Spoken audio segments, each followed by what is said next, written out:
लोकसभा चुनाव के लिए पहले चरण की राजस्थान की 12 सीटों पर अब शुक्रवार को मतदान होने जा रहा है। बात अगर राजस्थान की जाए तो बीजेपी की तरफ से स्टार प्रचारक प्रधानमंत्री नरेंद्र मोदी ने यहां काफी सभाएं की, लेकिन राजस्थान के मुख्यमंत्री भजनलाल शर्मा ने बीते 30 दिन में 27 से ज्यादा यात्राएं और सभाएं यहां पर की। या यूं कहा जाए कि राजस्थान के स्टार प्रचारक बीजेपी के लिए खुद मुख्यमंत्री बने रहे। शायद इसके पीछे भाव है जिम्मेदारी का, वो जिम्मा जो राजस्थान से 25 की 25 सीटों पर कमल खिलाने का। मुख्यमंत्री भजनलाल शर्मा इस वक्त मेरे साथ हैं, चुनाव के बीच से अपने अमूल्य वक्त को निकालकर एबीपी के दर्शकों के साथ। मुख्यमंत्री जी, आपका एबीपी न्यूज़ पर बहुत स्वागत है। शुरुआत में आपकी प्रिय चीज़ से करना चाहूँगा, गिरिराज जी महाराज की जय। ऐसा लगता है कि गिरिराज जी की कृपा बनी हुई है और लगातार बनी है। बिल्कुल, गिरिराज जी की कृपा तो सभी पर बनती है, मेरे ऊपर भी है, आपके ऊपर भी है।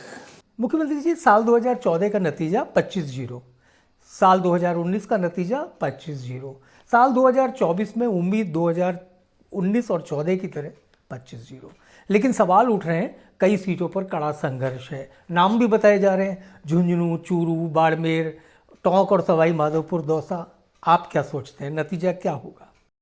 देखो, मैं आपको बताना चाहता हूँ, 2014 में भी कई लोगों ने कहा था, 2019 में भी कहा था, लेकिन मैं आपको विश्वास दिलाना चाहता हूं कि देश के यशस्वी प्रधानमंत्री नरेंद्र मोदी जी पर लोगों को विश्वास है। इसलिए मैं कह सकता हूं, तीसरी बार हम हैट्रिक लगाएंगे, 25 में से 25 सीट बीजेपी की आएंगी। अशोक गहलोत के बेटे जालौर से लड़ रहे हैं, पूरा परिवार प्रचार में कूदा हुआ है। उनकी वैभव की पत्नी, खुद मुख्यमंत्री, उसके अलावा उनकी पूर्व मुख्यमंत्री जी की पत्नी भी चुनाव मैदान में। तो आपको लगता है कहीं पर कोई कांग्रेस प्रत्याशी आपके प्रत्याशी के खिलाफ है? देखो, मैं बताऊं, ये तो पिछली बार भी जोधपुर में थे, यही वैभव गहलोत थे, जोधपुर में थे, यही प्रचारक थे। मैं आपको कहना चाहता हूँ, प्रदेश की जनता ने मन और मानस बना लिया कि हमें भारतीय जनता पार्टी को 25 की 25 सीट जितानी है, क्योंकि उनको भरोसा है। कांग्रेस हमेशा झूठे वायदे करती है, चुनाव के अंदर अफवाहें फैलाती है। उनको पता है कि भारतीय जनता पार्टी का नेतृत्व जो कहता है वो करता है। अब अशोक गहलोत कल कह रहे थे, बोले ये सब पछताएंगे बाद में, नतीजे देख के जो लोग बीजेपी में गए उनको अफसोस होगा कि हम लोग क्यों गए। तो ऐसी स्थिति उनको क्यों लगने लगी? देखिए, मैं एक बात बताऊं, कांग्रेस हमेशा इन्हीं बातों का सहारा लेती है। उनसे किसने मना किया? लेकिन लोगों को लग रहा है कांग्रेस डूबता हुआ जहाज है, उसमें क्या करेंगे? तो लोग आ रहे हैं, कांग्रेस को छोड़ करके जा रहे हैं, क्योंकि उनकी नीति और नियत, नेता कोई भी ठीक नहीं है। मुख्यमंत्री जी, कुछ दिनों से मैं देख रहा हूँ आपके बारे में सोशल मीडिया पे एक बहुत अच्छी सी बात चल रही है। आम आदमी का मुख्यमंत्री, आम आदमी मेरा मतलब एक कॉमन मैन जो होता है उसका मुख्यमंत्री। कुछ दिनों पहले मैंने देखा कि ट्रैफिक लाइट्स पर आप एक आम व्यक्ति की तरह रुकने लगे। तो जब इस तरीके की चीज़ें सामने आती हैं तो आपको लगता है कि वाकई में राजस्थान की 8.5 करोड़ की जनता से आप सीधे इंटरेक्ट हो पा रहे हैं, या जो आपकी एक छवि बन रही है आम आदमी का मुख्यमंत्री, उसको लेकर आप खुश हैं? देखो, मैं एक बात कहना चाहता हूं कि मैं एक कार्यकर्ता हूं, संगठन में लगातार मैंने काम किया है, तो कार्यकर्ता हूं तो मैं कार्यकर्ता की दृष्टि को मैं जानता हूं, पहचानता हूं। जनता के बीच में रहा हूं तो जनता की स्थिति को मैं देखता हूं। 2 दिन पहले अमित शाह साहब जयपुर में रोड शो कर रहे थे, आप भी मौजूद थे। मैंने अमित शाह जी से भी पूछा था कि राजस्थान की भजनलाल सरकार का इन चुनावों में कितना कंट्रीब्यूशन है। उन्होंने जवाब दिया, मैंने कोशिश की थी आपसे भी ले पाऊँ, उस समय आपने नहीं बताया, लेकिन आपको क्या लगता है कि आपके 4 महीने के कार्यकाल का सबसे महत्वपूर्ण निर्णय जो लोकसभा चुनाव में बीजेपी के पक्ष में साबित? देखो, मैं आपसे कहना चाहता हूं, हमारे देश के यशस्वी प्रधानमंत्री नरेंद्र मोदी जी कहते हैं वो करते हैं वो कहते हैं। हमने हम चुनाव के अंदर जो संकल्प पत्र हम हमारा लेकर के गए थे, हमने 90 दिन के अंदर हमारा वो संकल्प पत्र हम 40 से 45% पूरा किया है।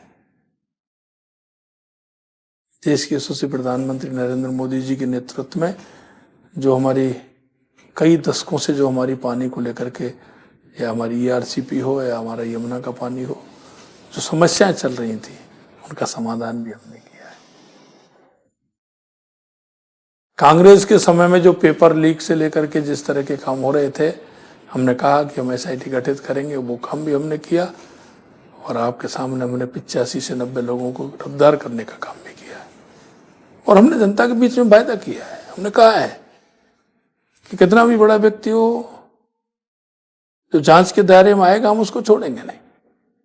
और हम आज भी कह रहे हैं कि जो युवाओं को जिन्होंने कुठाराघात किया है युवाओं के साथ में, युवाओं को आंसू निकालने का काम किया है, उनको हम छोड़ेंगे नहीं। सीएम साहब, मुझे एक चीज़ बताएं, मैं कई बार इस चीज़ को मन में सोचता हूँ, मुख्यमंत्री आप भी हैं, सरकार चलाते वक्त गृह विभाग के मुखिया भी आप हैं, SOG भी आपके अधीन आती है। पिछली सरकार ने जब पेपर लीक हुए थे तब ये बात कही थी कि हम जांच कराएंगे।